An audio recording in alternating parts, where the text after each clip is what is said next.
دل کی گہرائی سے عرض کرتا ہوں، اب تو بڑا سخت وقت آ گیا۔ اب چونکہ اب تو کیمرے کی آنکھ آئی ہے تو وہ زخمی بچے دیکھے نہیں جاتے، وہ تڑپتی مائیں دیکھی نہیں جاتی، وہ سسکتی اور آواز دیتی بیٹیاں سنی نہیں جاتی۔ وہ آوازیں ایسی ہیں جیسے وہ رات کے سناٹوں میں چیخیں بن کے لوگوں کو جگایا کریں گی۔ خدا را، کچھ جرم ایسے ہوتے ہیں جن کی سزائیں بڑی سخت ہوتی ہیں، جن کی معافی بڑی مشکل سے ہوتی ہے۔ اپنے اندر جذبہ ایمانی پیدا کریں۔ اور میرے دوستو، بستر پر بھی تو لوگ ماری جایا کرتے ہیں نا۔ اپنی زندگی رسول اللہ صلی اللہ علیہ وسلم کے دین کے نام کرو۔ جذبہ جہاد، شوق شہادت اور عشق رسول، یہ عناصر ہیں جو امت مسلمہ کو پیروں پر کھڑا کریں۔ 2 منٹ کے لیے سوچو، امت اگر اسی طرح کٹتی رہی، پریشان رہی، دکھتی رہی اور باری باری کر کے، اقبال نے کیا کہا تھا؟ اس نے کہا تھا وطنوں میں، انہوں نے کہا تھا کہ ان تازہ خداؤں میں بڑا سب سے وطن ہے، جو پیرہن اس کا ہے وہ مذہب کا کفن ہے۔ عزیز دوستو، جن لوگوں کی منزل ہوتی ہے نا، جو لوگ طے کر لیتے ہیں ہم نے کہیں پہنچنا ہے، تو پھر سفر جب کرتے ہیں نا، ہم طے کرتے ہیں کہ آج مجھے فیصل آباد، لاہور کسی جگہ جانا ہے، تو پھر رستے میں یہ تھوڑی دیکھا جاتا ہے کہ سپیڈ بریکر کتنے آئے، یہ تھوڑی دیکھیں گے کہ راہ کے اندر چنگچی رکشے، گاڑیاں اور باقی چیزیں کتنی آئیں۔ سفر کا تعین کریں اور سفر شروع کرتے رہیں۔ بس میلاد کی محافل میں اور خوبصورت جگہوں میں کوئی تلخی والا بعض اوقات کام ہو بھی جائے تو تلخ ہونا نہیں، لینا مزہ ہی ہے۔ سمجھ میں آئی بات؟ اللہ تعالیٰ آپ کو خوش رکھے، اس کا بھی لطف ہی حاصل کرنا ہے اللہ کے فضل سے۔ دنیا میں پریشان وہ بندہ ہوتا ہے جو ذہنی طور پر، نفسیاتی طور پر الجھ جاتا ہے۔ آپ نے الجھنا نہیں، محبت سے بیٹھنا ہے۔ چند ایک باتیں عرض کرنی ہیں، اس بات میں کوئی شک نہیں، ایک ذرا کم کر دینی، اس میں کوئی شک نہیں کہ ایمان نام ہے حضور کی محبت کا۔ محبت مصطفیٰ کریم صلی اللہ تعالی علیہ وسلم ایمان کی جان ہے، اور یہ دین اسلام کا بہت بڑا انعام ہے کہ وہ کہتا ہے کہ حضور سے پیار کرو۔ اس لیے کہ جب نبی پاک سے محبت ہو جاتی ہے تو زندگی ویسے ہی آسان ہو جاتی ہے۔ اے عشق تیرے صدقے جلنے سے چھٹے سستے، جو آگ بجھا دے گی اب وہ آگ لگائی ہے۔ کیا ہوتا ہے کہ انسان کے لیے زندگی آسان ہو جاتی ہے۔ میں نے عرض کیا تھا کہ پتہ ہی نہیں چلتا کمانڈر ان چیف کون ہے۔ اللہ آپ کو سلامت، ٹھیک ہو گیا جی، اب آنے دیں دوستوں کو، بیٹھ جائیں جی، آپ لوگ آگے نہ ہو، پیارے بیٹے بیٹھ جاؤ جہاں جگہ نہیں، آپ اس طرح بھاگے دوڑے تو نانا، محفل میں آئیں، اس کا ادب کا خیال کریں، آپ تشریف رکھیں، بس بیٹھ جائیں جہاں جگہ مل رہی ہے۔ جو دوڑ کے آ رہے ہیں یہ اطمینان سے آئیں گے تو باوقار لگیں گے۔ اللہ آپ کو سلامت رکھے، برکت دے، ماشاءاللہ، اللہ تعالیٰ آپ کو برکات دے۔ اوہو، یہ اتنا مجمع کنٹرول نہیں ہوتا، کوئی بات نہیں، وہ انجی ہوتا ہے ہر روز تھا۔ نعرہ تکبیر، نعرہ تکبیر، نعرہ رسالت، نعرہ بس رسالت۔ بیٹھ جائیں، آپ تشریف رکھ، جلدی سے بیٹھ جائیں جی، آپ جو کھڑے ہیں یہ غلط کر رہے ہیں، 1 سیکنڈ سے پہلے بیٹھ جائیں، فٹافٹ فٹافٹ، فیصلہ کرنے میں اتنی دیر، لو جی ماشاءاللہ ٹھیک ہو گیا۔ اب آپ توجہ، بولے نہیں جی، اب بولنا سوء ادب ہے، بولے نہیں، بڑی مہربانی، اطمینان سے بات سنیں۔ نبی پاک علیہ السلام کی جو محبت ہے نا، وہ انسان کے لیے زندگی کو آسان کر دیتی ہے۔ حضور سے پیار ہوتا ہے نا تو بندہ نفرت کرنی ویسے ہی چھوڑ دیتا ہے۔ حضور سے پیار کرتا ہے، ہرس، ہوس، لالچ ویسے ہی نکل جاتا ہے۔ جب حضور سے محبت ہو جاتی ہے، نماز پڑھنا، درگزر کرنا، درود شریف پڑھنا، قرآن پاک پڑھنا، دین کی خدمت کرنا، حتیٰ کہ جان دینا بھی آسان ہو جاتا ہے۔ نبی پاک علیہ السلام کی محبت انسان کو کبھی بھی ہیں، ان تقاضوں کو سمجھنا پڑے گا۔ تازہ دم رکھتا ہے حضور کا پیار، شرط یہ ہے کہ محبت صحیح ہو، اصلی ہو، باطن میں ہو. یہ آپ کو آپ کے ذہن کے اندر کبھی بھی کسی بدبو کو نہیں آنے دے گی، طبیعت کو تازہ دم رکھے گی، سکون میں رہے گی. لیکن نبی پاک علیہ السلام کی محبت کے کچھ تقاضے ہیں، ان تقاضوں کو سمجھنا پڑے گا. بالخصوص امت اس وقت جس جگہ پہ کھڑی ہے، آپ دیکھیں کہ اتنی بربریت اور اس جیتے جاگتے دیکھتے ماحول میں کہ جس میں ہر چیز کیمرے کی آنکھ دیکھ رہی ہے، اس میں اس قدر زیادہ اسرائیل کی جارحیت. اس کے جواب میں 2-3 تازیانے ہیں وہ سمجھنے والے. ایک ہے کہ میں کوئی جذباتی بات کروں گا، آپ اس کی تائید کر دیں گے. ایک ہے کہ پہلوؤں پر غور کرنے کا وقت ہے کہ اتنے کٹھن ماحول میں بھی اگر مسلم امہ کے لیڈر بیدار نہیں ہو رہے تو آپ کو پس منظر سمجھنا پڑے گا کہ ہم نے نبی پاک کی محبت کے تقاضوں کو نہیں سمجھا. حضور سے محبت ہے نا تو پھر نبی پاک کو تو سادہ طرز زندگی پسند ہے، حضور کو تو پسند نہیں ہے. اللہ کے محبوب نے تو دعا مانگ کے فقیری لی اللہ تعالیٰ سے. آپ کو پتہ ہے جب بندہ بہت زیادہ آسانیوں میں چلا جاتا ہے، بہت زیادہ اس کے پاس سہولیات ہو جاتی ہے، اس کا مرنے کو دل نہیں کرتا. خود نبی پاک علیہ السلام نے فرمایا قیامت کے قریب کافر تم پر جھپٹیں گے جس طرح بھوکے لوگ کھانے پر جھپٹتے ہیں. حضور کیوں، ہم تھوڑے ہوں گے؟ فرمایا نہیں، تمہیں دنیا سے محبت ہو جائے گی اور موت تمہیں بری لگے گی. اتنے بڑے بڑے بنگلے، عالی شان محلات، کس کا چھوڑ کے مرنے کو جی چاہتا ہے معاذ اللہ. نبی پاک کی محبت کا تقاضا سمجھو. ایسا نہیں کہ وہاں دولت آئی نہیں. حضور تو فرماتے ہیں کہ اللہ نے خزانوں کی کنجیاں میرے ہاتھ میں رکھ دی ہیں، لیکن میں نے عرض کیا مالک ایک وقت روٹی دینا اور ایک وقت کا فاقہ دینا. کنجیاں خزانوں کی اللہ نے دی.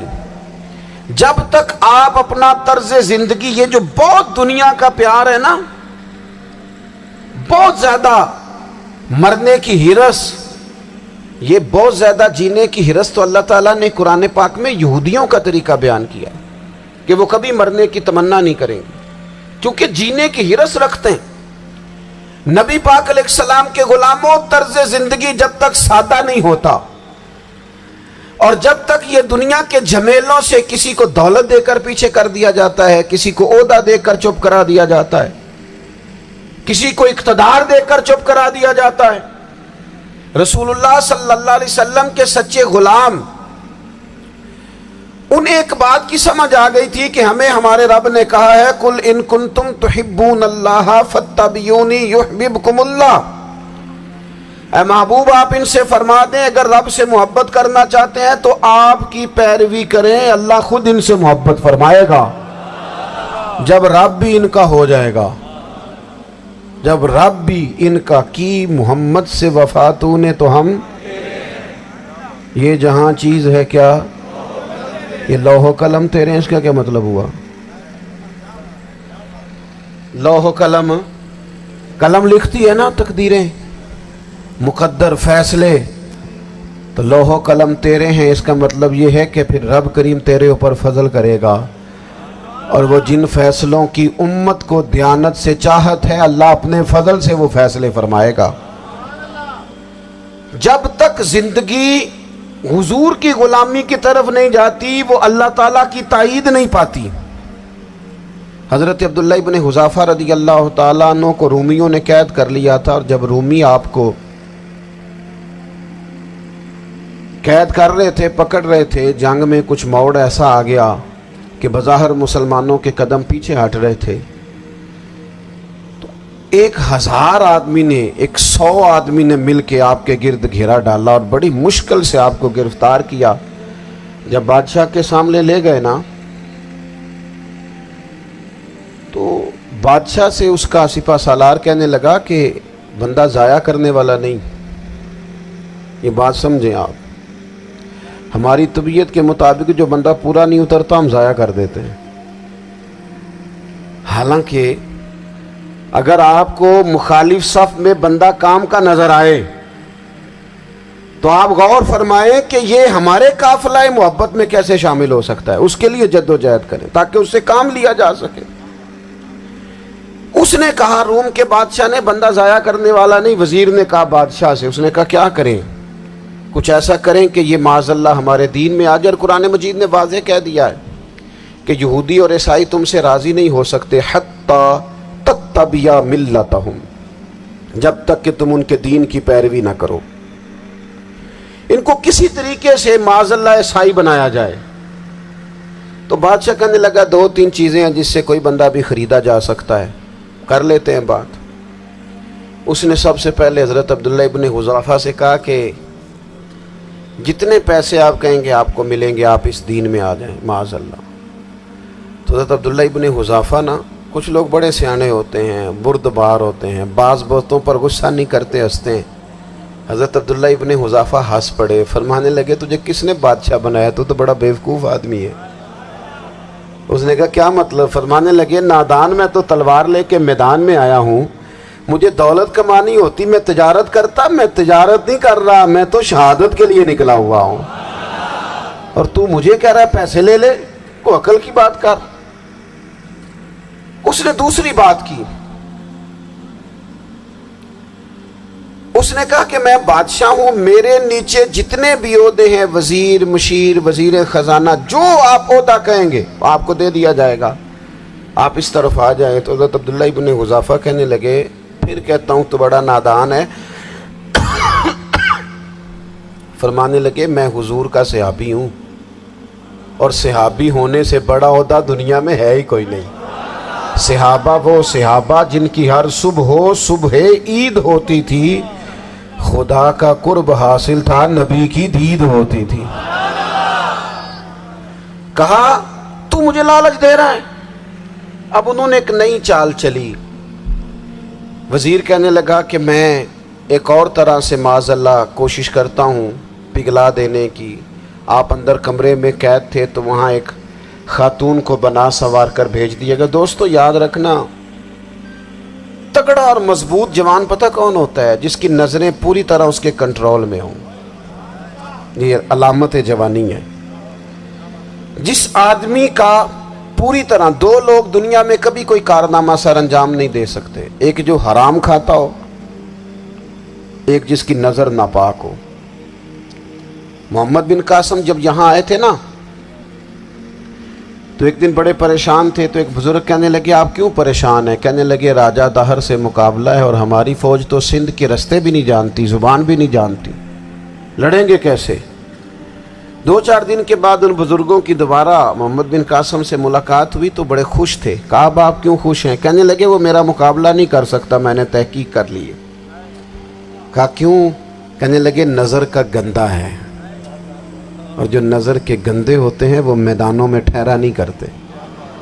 میدان کے لیے نکلنے کے لیے پاک جوانی کی ضرورت ہوتی, تطہیر مزاج ہونا ضروری ہوتا ہے, پاکیزہ افکار اور سچی اور سچی ستھری سوچوں کا ہونا ضروری ہوتا ہے.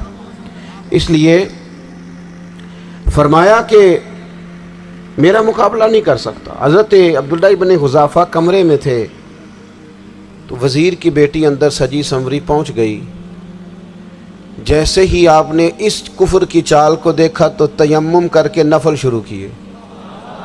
وہ ساری رات بیٹھی رہی, رب کا بندہ ساری رات عبادت کرتا رہا. عبادت بڑا سہارا ہے, مصلی بڑا سہارا ہے اللہ کے بندوں. صبح دروازہ کھولا, وزیر نے اپنی بچی سے پوچھنا چاہتا تھا رزلٹ کیا نکلا, تو وہ کہنے لگی پیچھے ہٹ جا, اب تیرا میرا تعلق کوئی نہیں, میں نے نبی پاک کا کلمہ پڑھ لیا. اس نے کہا میں نے بھی زمانہ دیکھا ہے, پر یہ کیا لوگ ہیں, کستوری کے بنے ہوئے, سندل سے دھلے ہوئے, کہ میں ساری رات کمرے میں رہی اور 100 اور 1000 آدمی جس جوان کا مقابلہ نہ کر سکے, اتنا طاقتور جوان کمرے میں رہا اور اسے نظر اٹھا کے نہ دیکھا. او کچا رانگے للاری والا جڑا چڑھدا تے لیندا رہندا ہے, اے عشق تیرے دا رنگ محمد چڑھیا پھر نہیں لیندا. میں کہا ایک دفعہ نظر اٹھا کے نہیں دیکھا, کمال ہو گئی. اتنے بڑے لوگ اتنی بڑی سعادت مندی، فیروز بختی، معاملہ فہمی حد ہو گئی. اللہ اکبر. دوستو بادشاہ جب پوری طرح ہار گیا نا، اس نے کہا مار دو. تیل گرم کیا ایک کڑاہی میں، اور جب آپ کو اس میں ڈالنے لگے تو آپ کی آنکھوں میں آنسو آ گئے. بادشاہ کا خیال ہوا شاید نرم ہو گئے ہیں. کہنے لگا روئے کیوں؟ فرمانے لگے سوچتا ہوں جان ہی ایک ہے. کتنا مزہ ہے اس کی راہ میں جان دینے کا، کتنی لذت ہے اس کے نام پر مرنے میں، کتنا لطف ہے.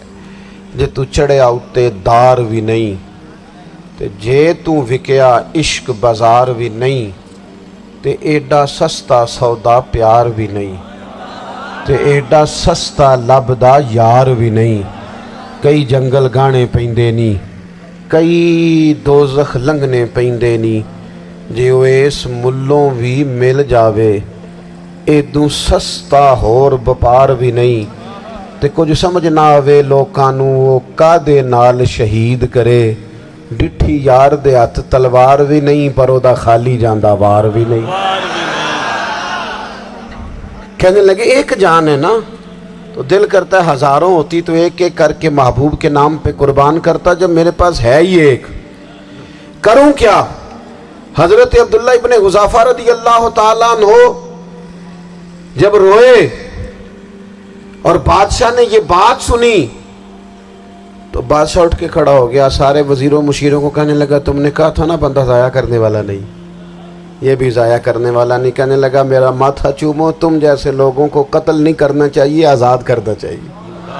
عزیز اپنی زندگی سے نا یہ بہت زیادہ ہرس، ہوس، طمع، اور یہ کسی بات کی بھی ہو، ہرس صرف پیسوں کی نہیں ہوتی ہے، شہرت کی بھی ہوتی ہے.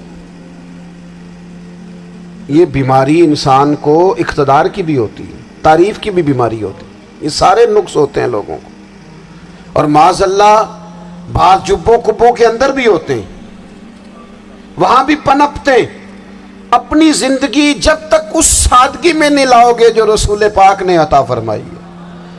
جب لوگ آسانیوں میں پوری طرح الجھ گئے تو پھر وہ دور ہوئے اور کفر چڑھ گیا. دوسری بات، اللہ کے محبوب صلی اللہ تعالی علیہ وسلم کی محبت ہم سے تقاضا کرتی ہے کہ ہم اس مشن کے لیے کام کریں جس مشن کے لیے رسول پاک نے کام فرمایا ہے. ہم سارے کام بڑے مضبوطی سے، سوچ سمجھ کے، تدبر سے، حکمت سے، تقاضوں کو مد نظر رکھتے ہوئے کرتے ہیں. سارے کام. دین کے کام میں ہمارا مزاج نہیں ہوتا. او ہو جائے گا جی، آپ بسم اللہ پڑھیں جی، شروع کریں جی. آپ تقاضوں کو سمجھیں، چیزوں کو دبائیں نہیں، چیزوں پر غور کریں. کسی کے ذہن کی سطح پر سوال ابھرتا ہے، اس کا تسلی بخش جواب دیں. اپنی زندگی میں دین کے کام کے لیے اپنے آپ کو وقف کریں. اور دین کے کام کے بہت سارے پہلو ہیں. ہزاروں لوگوں کو قرآن پاک ٹھیک پڑھنا نہیں آتا، ہزارہ لوگ ہیں جو قرآن مجید کے مطالب سے آگاہ نہیں ہیں. دین کی بنیادی ضروریات سے لوگ نابلد ہیں. میں آپ کو کس طرح یہ بات سمجھاؤں کہ ہزاروں کی تعداد میں طلاقیں اس لیے ہوتی ہیں کہ مردوں کو طلاق کے مسئلے نہیں آتے. انہیں پتہ نہیں ہے کہ مجھے حقوق زوجین کے معاملے میں کیسے چلنا. ڈھیر سارے گھروں میں تباہی اس لیے ہے کہ تربیت اولاد کا دینی منہج ہمیں نہیں پتا. اپنا حصہ ملائیں دین کے کام میں.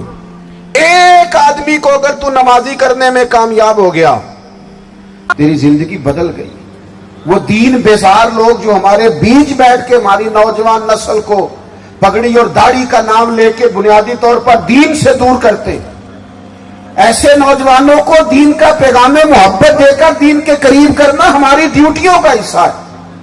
ہمیں ذمہ داری کا احساس کرنا پڑے گا، ہمیں یہ خاص قدم اٹھانا پڑے گا، توجہ دینی پڑے گی.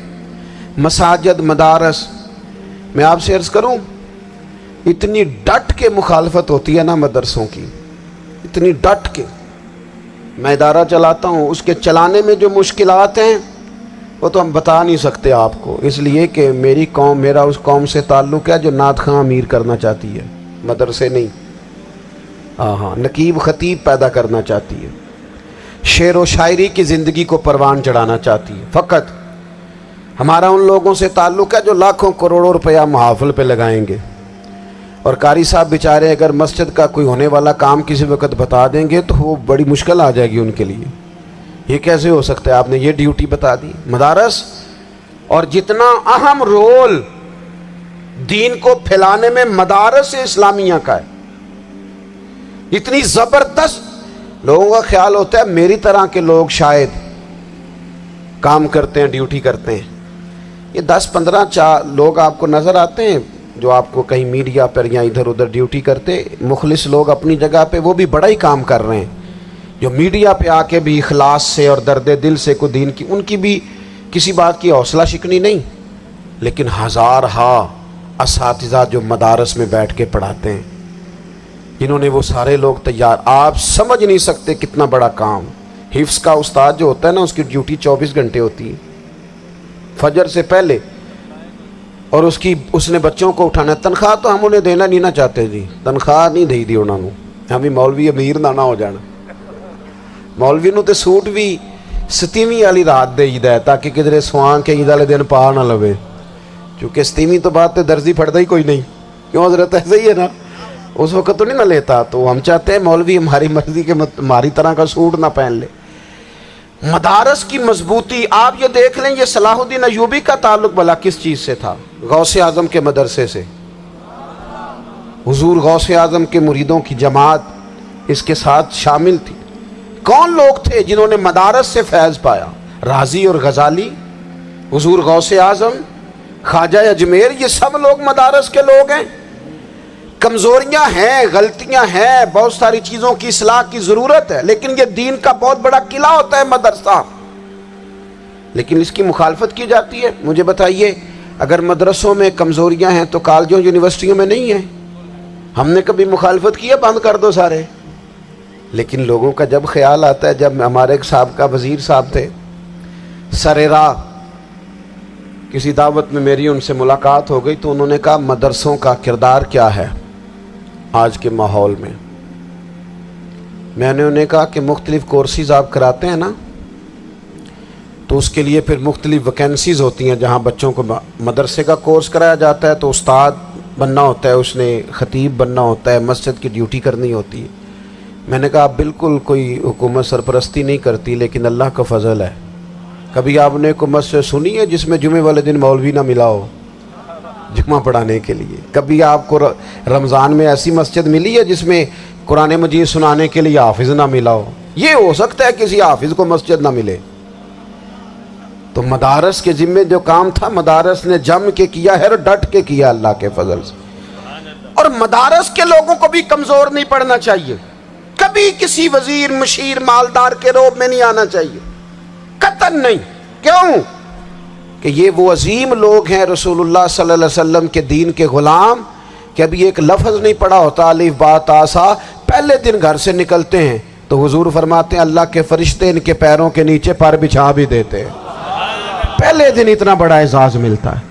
تو حضور کی محبت کا تقاضا ہے دین کا کوئی کام کیا جائے. ایک خاتون مسجد نبوی شریف میں جھاڑو دیتی تھی، پر کوئی کام تو کرتی تھی نا. اور کس مسجد میں؟ جہاں 70,000 فرشتے صبح آتے ہیں 70 شام آتے ہیں. اس مسجد میں وہ خاتون جھاڑو دیتی تھی. بخاری ہے، جب ان کا انتقال ہو گیا صحابہ نے سوچا کہ حضور کو تکلیف ہوگی، بغیر بتائے جنازہ پڑھ دیا. حضور صبح تشریف لائے، تازی قبر دیکھی، اور محبوب وہ ہیں جو فرش پہ کھڑے ہو کے عرش کی خبریں دیتے ہیں. نبی پاک علیہ الصلوۃ والسلام نے فرمایا کہ مجھے اطلاع کیوں نہیں دی اس کے انتقال کی؟ یہ کرم دیکھو، کوئی ڈیوٹی تو کرتی تھی نا یار، پر خلوص سے، پر پیار سے، پر اللہ کو راضی کرنے کے لیے، پر درد دل سے. اور دین کی ڈیوٹیاں کرنے والے دوستو سنو، حضور صبح آئے، قبر کو دیکھ کر فرمایا مجھے کیوں نہیں بتایا؟ یا رسول اللہ آپ کو تکلیف دینا مناسب نہ جانا؟ تو قبر پہ کھڑے ہو کے حضور نے فرمایا صف بناؤ میں دوبارہ جنازہ پڑھاؤں گا. صف بناؤ میں دوبارہ جنازہ پڑھاؤں گا. کوئی ڈیوٹی تو. تیسرا تقاضا حضور کی محبت کا، سمجھو میں بس بڑی جلدی بات سمیٹنے لگا ہوں. حضور کی امت سے پیار کرو،